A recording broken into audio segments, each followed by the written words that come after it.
Labdien, mani sauc Linde. Es esmu iespējamās misijas 4. iesaukuma dalībniece.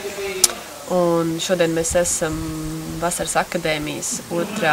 mācību gada 3. dienā. Tas lielais darbs, ko mēs arī paši trenējāmies un izdarījām, šodien bija, mēs mēģinājām izveidot gala pārbaudījuma variantu vienu un diagnosticējušā darba pārbaudījumu.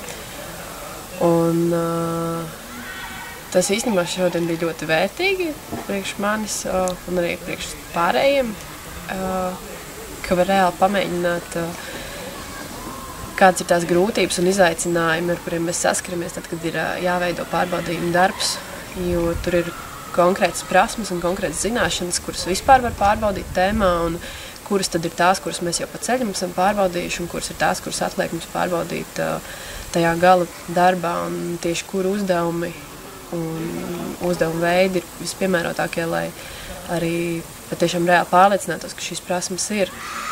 Un priekš sevis es secināju, ka patiešām par to ir ļoti rūpīgi jādomā un ka ir ļoti skaidri jāsaprot, kurš uzdevums, ko tieši dara, kura prasme, kur zināšana tajā tiek pārbaudīta.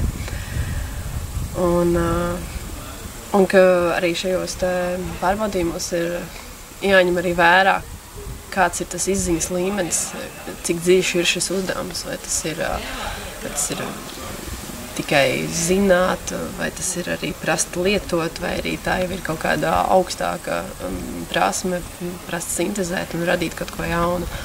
Un ir ļoti vērtīgi saprast, arī dalot punktus un visu to, kurā brīdī ko izmantot, lai būtu objektīva vērtēšana.